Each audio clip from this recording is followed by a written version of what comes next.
Hello there, friends. How are you? Welcome to Detox Day 4. So excited that you're still here with me working on this detox with me because it's been really, really good.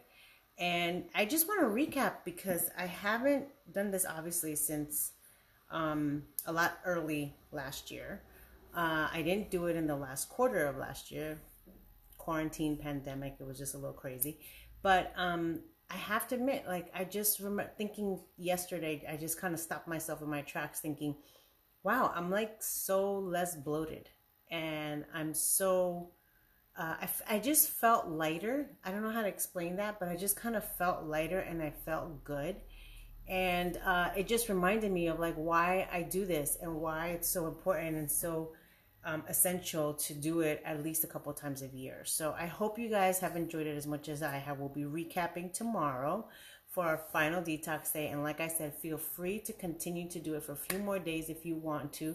I'll probably do it through the weekend. And I hope that you share your feedback with me, okay? Tell me what you like, tell me what you didn't like, what questions you have, all of that good stuff. I'm totally down to answer questions. This is really my passion, talking about food and healthy ideas and wellness and helping people lose weight. That's kind of what I live for. So I really hope that you guys have gotten a lot out of this. Today we're talking about meatless meals, okay?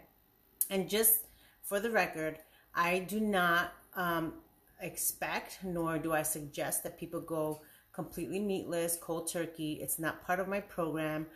If you know anything about how I do things, I'm all about forming habits, small, manageable habits that can turn into a lifestyle. Okay, so when I talk about meatless meals and I start talking about plant-based eating with my clients, it's much later in the process after they've created different other habits that have already helped them lose weight, and then we start working on improving the quality of your diet. Okay, your nutrition, and trying to incorporate a lot of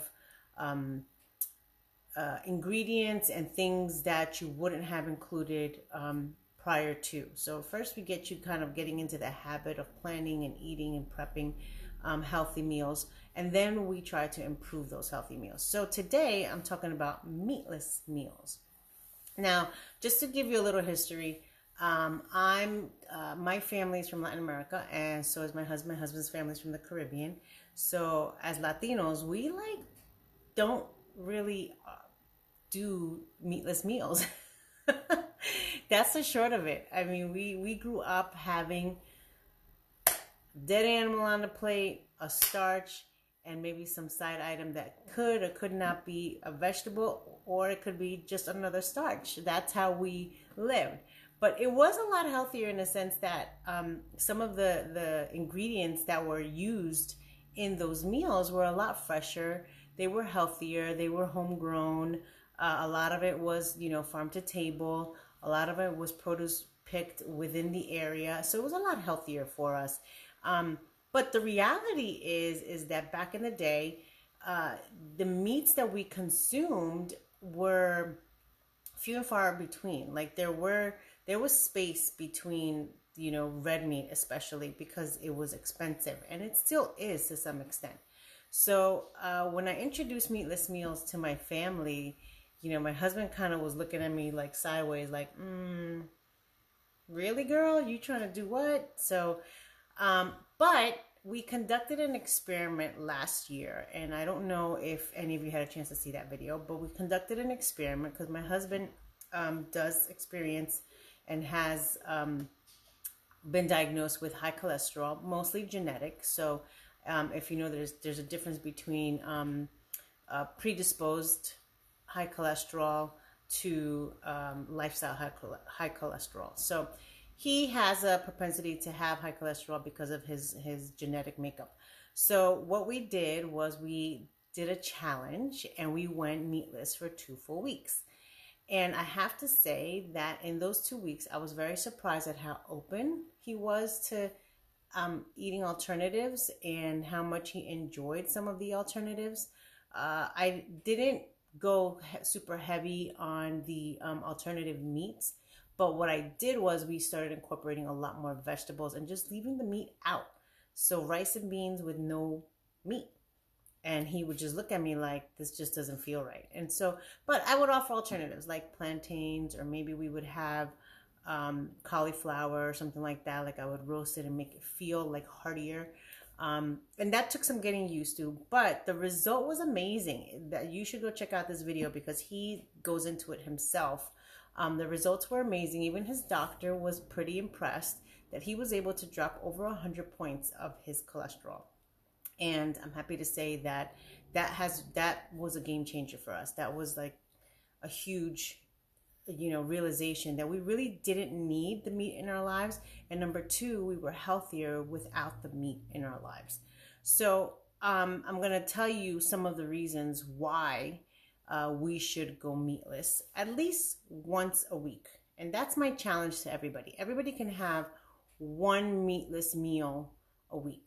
Okay, so breakfast and lunch are usually easy, but I encourage you to have at least one dinner that's completely meatless. And then I'm going to go into some ideas of how to incorporate some meatless meals that really will seem seamless. Okay, so reason number one, we protect the planet.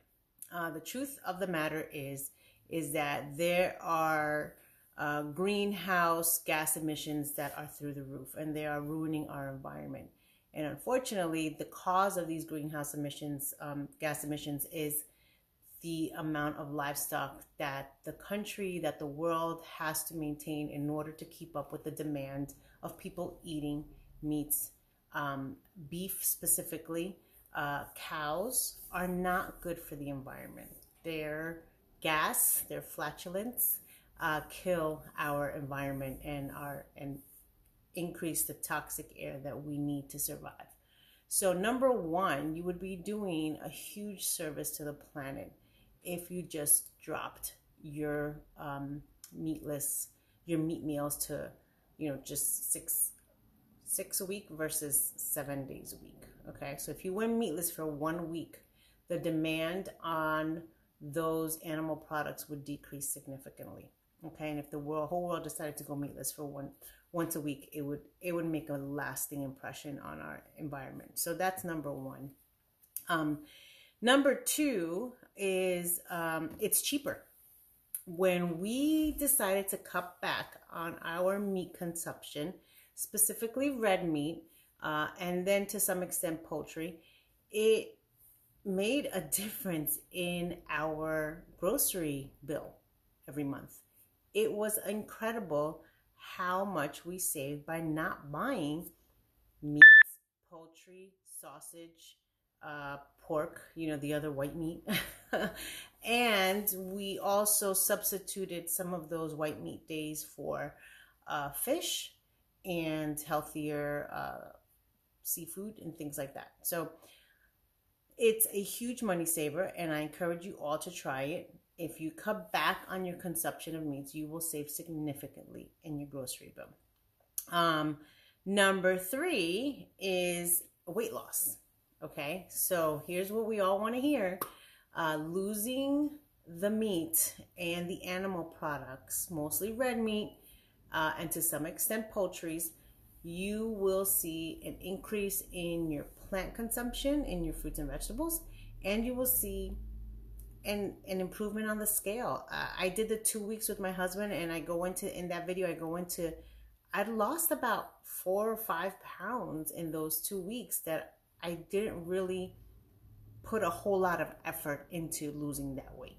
It wasn't part of the plan. I just wanted to be healthier. I was just trying to improve our blood work numbers and things like that. But the scale showed it. And it was really cool to see that my, decrease in consumption of animal products contributed to weight loss. One, because we substitute the protein for increased fruits and vegetables. So we're eating more plants. And plants are easier to digest. They cause less inflammation. They are healthier for us, improving all of the biomarkers that I can think of. But then you're going to ask me, well, what do we use for protein, right? And I'm not saying you should go cold turkey. I'm only talking about once a week going meatless, okay? And some of the protein alternatives that you probably don't even realize you're already consuming is you can go with beans, and you can go with all different types of green leafy vegetables, including kale and broccoli and bok choy. So good. Bok choy is really, really good. And you don't realize what a variety of beans and legumes that we have at our disposal that is a great contributor for adding protein to our diet without all of the negative stuff that the animal products bring to our diet. So with that being said, we're going to go into some examples. I like to start with something simple and easy like pastas, okay? Because everybody can do without the meat for the pastas. Believe it or not, I was big on making my own meatballs for my pastas because my kids loved it. And recently we've just decided to skip the meatballs. And the red sauce with the pasta is plenty. We accompany that with a salad, or sometimes what I like to do is add some broccoli to the pasta and make a garlic and olive oil sauce rather than the red sauce. That's super easy to make. If you really need something, you can add some shrimp, or you can add some salmon, some wild caught salmon and shrimp to your pasta. You can add some dried tomatoes, you can add pesto, and in your pesto add some spinach.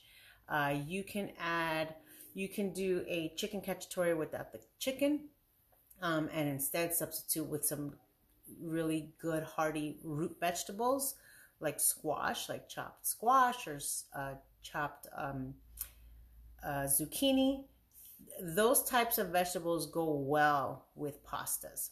The other thing you can do is introduce some of our Asian dishes to meatless. I like to call it Meatless Monday, but for your meatless meal a week, I like to go with a lot of Asian dishes. They've mastered the dish of not having to have any type of animal product in your dish. So vegetable fried rice is one of my favorites. String beans with brown rice, also one of my favorites. Garlic string beans with brown rice, so delicious. Cauliflower fried rice, if you want to add even some more healthy to that.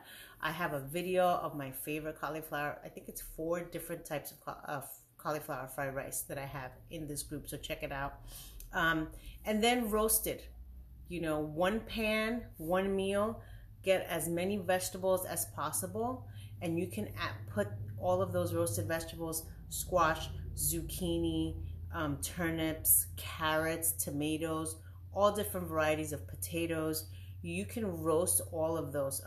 Asparagus, string beans, those are all wonderful vegetables to roast.